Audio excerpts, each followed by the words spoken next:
പാകിസ്ഥാൻ്റെ nuclear facilities India ആക്രമിക്കും, ഇതാണ് ചോദ്യം. പക്ഷേ ഇപ്രാവശ്യത്തെ പ്രധാനമന്ത്രി മോഡിയുടെ അമേരിക്കൻ വിസിറ്റിൽ ഇതിനെപ്പറ്റിയും വളരെ ദീർഘമായ സംഭാഷണം, ഡിസ്കഷൻ അമേരിക്കൻ അഡ്മിനിസ്ട്രേഷനുമായിട്ട് നടന്നു. ഇതിൻ്റെ പ്രത്യേക ഡെവലപ്മെൻ്റ് ഉണ്ട്. ഇതിൻ്റെ റീസൺ എന്ന് പറയുന്നത് ഇസ്ലാമിക രാജ്യമായ പാകിസ്ഥാനിൽ ന്യൂക്ലിയർ വെപ്പൺ സ്റ്റേറ്റാണ്. അതേപോലെ തന്നെ ഇറാൻ ന്യൂക്ലിയർ വെപ്പൺസിൻ്റെ ഏതാണ്ട് അരികെ വരെ എത്തിയിരിക്കുന്നതാണ് അറിയുന്ന ഓരോ റിപ്പോർട്ടുകൾ. അപ്പോൾ ഇറാന് ന്യൂക്ലിയർ വെപ്പൺസ് കിട്ടിയ സാഹചര്യത്തിൽ അത് ഏറ്റവും കൂടുതൽ ത്രെട്ടായിരിക്കുന്ന ഇസ്രായേലിനും ഈ പറയുന്ന റീജിയനിലുള്ള സൗദി അറേബ്യ, UAE തുടങ്ങിയ US-ൻ്റെ ഏറ്റവും പ്രധാനപ്പെട്ട പാർട്ട്നേഴ്സ്, അവർക്കും ഇതൊരു വലിയ ത്രെട്ടാണ്. ജോർദാനാണെങ്കിൽ, ഈജിപ്തിലാണെങ്കിൽ, ഈ രാജ്യങ്ങൾക്കും.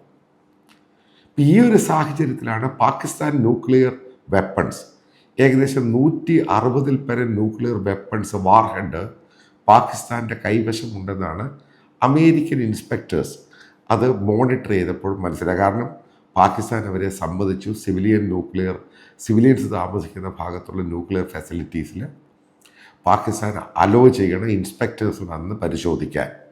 അപ്പം അതിൻ്റെ ഭാഗമായി നടന്ന സംഭവത്തിലാണ് ഏറ്റവും ലേറ്റസ്റ്റ് റിപ്പോർട്ട് വരുന്നത്. 160 പരം വാർഹെഡ്സ് പാകിസ്ഥാൻ്റെ കൈവശമുണ്ട്. അവർ വീണ്ടും അവരുടെ ലാബുകളിൽ ന്യൂക്ലിയർ വാർഹെഡ്സ് ഉണ്ടായിക്കൊണ്ടിരിക്കുകയാണ്. ഇപ്പം എന്താണ് പാകിസ്ഥാൻ്റെ പ്രശ്നം? പാകിസ്ഥാൻ്റെ പ്രശ്നം അവിടുത്തെ പൊളിറ്റിക്കൽ ഇൻസ്റ്റബിലിറ്റിയാണ്. കാരണം 2000-ലാണ് ന്യൂക്ലിയർ വെപ്പൺസ് പാകിസ്ഥാൻ ഡെവലപ്പ് ചെയ്യുന്ന ആദ്യ ടെസ്റ്റ് നടക്കുന്നത്.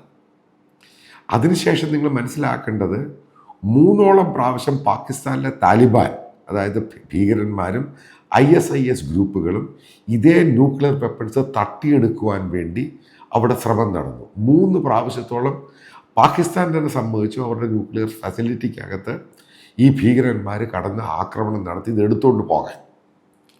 ഇതാണ് ഏറ്റവും വലിയ ഇഷ്യൂ ആയിരിക്കുന്നത്. കാരണം പാകിസ്ഥാനിൽ ഇന്നോ അല്ലെങ്കിൽ നാളെ ഏത് രീതിയിലുള്ള പൊളിറ്റിക്കൽ മാസ്റ്റേഴ്സാണ് അവിടുത്തെ പ്രധാനമന്ത്രിയോ പ്രസിഡൻറ്റോ ആകുന്നത്, അതും അൺസർട്ടനിറ്റിയാണ്. കാരണം ഇപ്പം ഭരിക്കുന്ന ആൾക്ക് ഈ പറയുന്ന പോലെ ഭൂരിപക്ഷമില്ല. കാരണം വോട്ടുകൾ പല രീതിയിൽ ചിഹ്നിച്ചെതറി. കാരണം പട്ടാളത്തെ ഉപയോഗിച്ചാണ് ഇപ്പോൾ ഇരിക്കുന്ന ഭരണാധികാരി അവിടെ നിലനിൽക്കുന്നത്.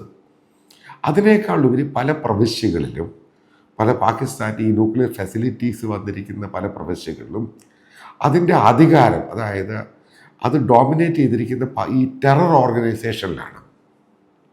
പാകിസ്ഥാൻ താലിബാനുണ്ട്, അതേപോലെ അഫ്ഗാനിസ്ഥാനിലുള്ള താലിബാനുണ്ട്, വിവിധ ഇസ്ലാമിക റാഡിക്കൽ ഗ്രൂപ്പ്സ്.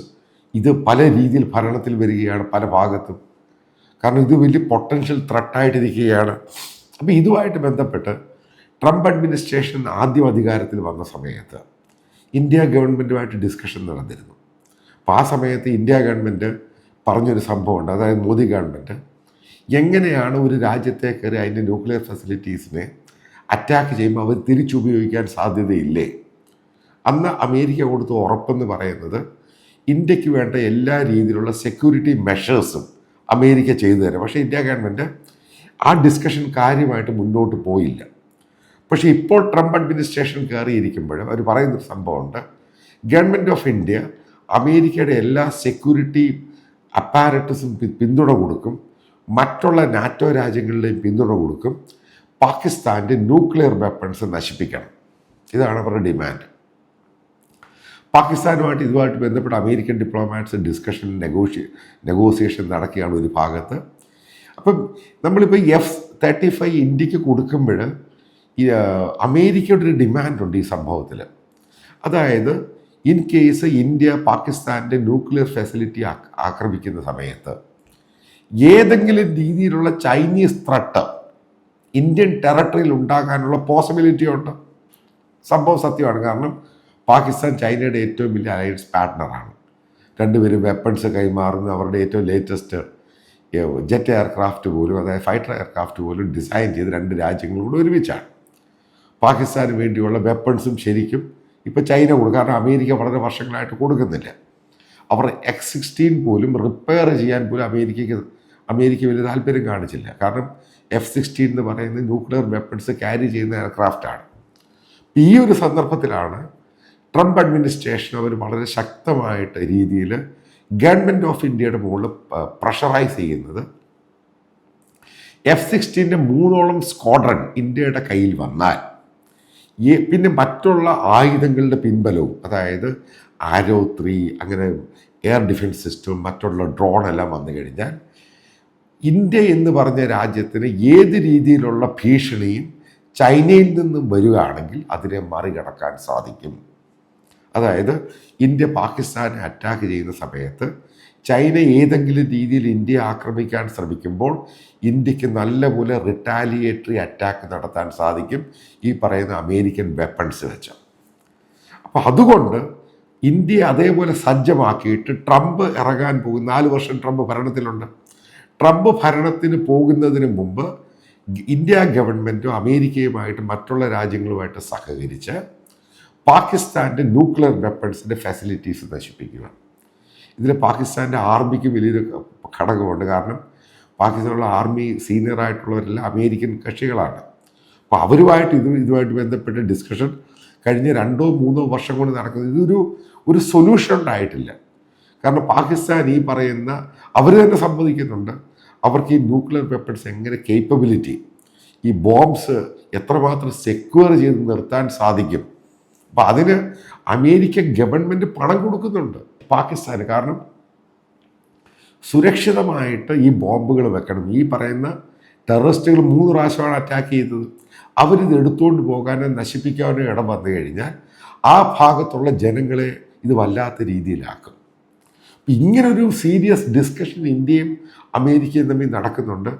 ഇതിനെ പിന്തുണ നേരത്തെ ഇസ്രായേൽ പറഞ്ഞിട്ടുണ്ട്. കാരണം ഇസ്രായേലിന് ഭയം ഈ പറയുന്ന പാകിസ്ഥാൻ എന്ന് പറഞ്ഞ രാജ്യം ഈ ബോംബുകൾ ഏതെങ്കിലും ഇസ്ലാമിക രാജ്യത്തിന് കൈമാറിയാൽ അവരാദ്യം കൊണ്ടിടുന്നത് ഇസ്രായേലിൻ്റെ മുകളിലായിരിക്കും. കാരണം അവർക്കും ഭയങ്കര പേടിയുണ്ട്. അതുകൊണ്ടാണ് ഈ പാകിസ്ഥാൻ ന്യൂക്ലിയർ വെപ്പൺസ് ഡെവലപ്പ് ചെയ്ത ശേഷം ഇസ്രായേലി ഗവൺമെൻറ് അന്ന് ഇന്ത്യയോട് പറഞ്ഞാണ് എയർബേസ് തരുവാണെങ്കിൽ ഈ പാകിസ്ഥാൻ്റെ ന്യൂക്ലിയർ വെപ്പൺസ് അവർക്ക് അടിച്ചിടാവുന്നത്. അപ്പോൾ ഇസ്രായേലിൻ്റെ കൺസേൺ ഉണ്ട്. ഇറാൻ എന്ന് പറഞ്ഞ രാജ്യത്തിന് ന്യൂക്ലിയർ ഫെസിലിറ്റി വന്നു കഴിഞ്ഞാൽ മറ്റുള്ള ഇസ്ലാമിക രാജ്യങ്ങൾ അവരുടെ കൺസേൺ ഉണ്ട്. അതേപോലെയുള്ള അൺസർട്ടനിറ്റി ആയിട്ടുള്ള പൊളിറ്റിക്കൽ സ്റ്റെബിലിറ്റി ഈ പാകിസ്ഥാനിൽ നിലനിൽക്കുന്നു. ഏത് സമയത്തും ഒരു ഇസ്ലാമിക റാഡിക്കൽ ഗ്രൂപ്പ് അവിടെ അധികാരത്തിൽ വരാൻ സാധിക്കും.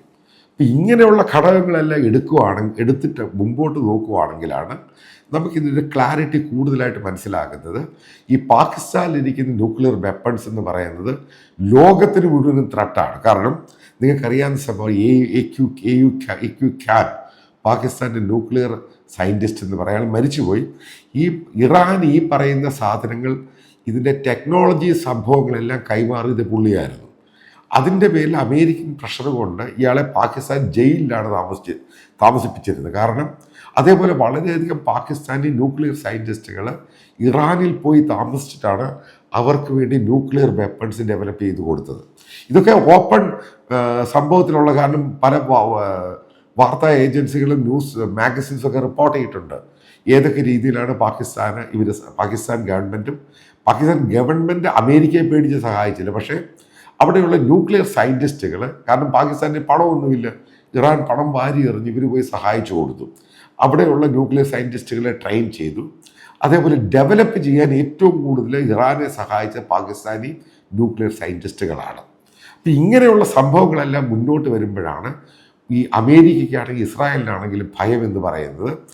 ഏതെങ്കിലും ഇസ്ലാമിക മറ്റുള്ള രാജ്യങ്ങൾ ഇതേപോലെ ന്യൂക്ലിയർ സയൻറ്റിസ്റ്റുകളെ പാകിസ്ഥാനിൽ നിന്ന് കൊണ്ടുപോയിട്ട്, അല്ലെങ്കിൽ പാകിസ്ഥാൻ്റെ സാമ്പത്തികം വളരെ മോശമാണ്, അവർക്ക് പണം ആരെങ്കിലും കൊടുക്കുമെന്ന് പറഞ്ഞു കഴിഞ്ഞാൽ അവർ ന്യൂക്ലിയർ വെപ്പൺസ് കൊടുക്കാനുള്ള സാധ്യതയുണ്ട്.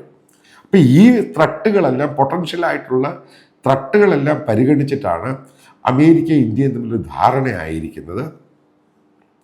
2-3 സ്ക്വാഡ്രൺ F-35 എയർക്രാഫ്റ്റും അതേപോലെ തന്നെ എയർ ഡിഫൻസ് സിസ്റ്റം, ഏറ്റവും ലേറ്റസ്റ്റ് എയർ ഡിഫൻസ് സിസ്റ്റവും അതേപോലെ ഡ്രോൺസും ഇന്ത്യയുടെ വന്നു കഴിഞ്ഞാൽ ചൈനയുടെ ത്രട്ടുകൾ ഓവർകം ചെയ്തിട്ട് പാകിസ്ഥാൻ്റെ ന്യൂക്ലിയർ ഫെസിലിറ്റീസിനെയും ബോംബുകളെയും നശിപ്പിക്കാൻ സാധിക്കും.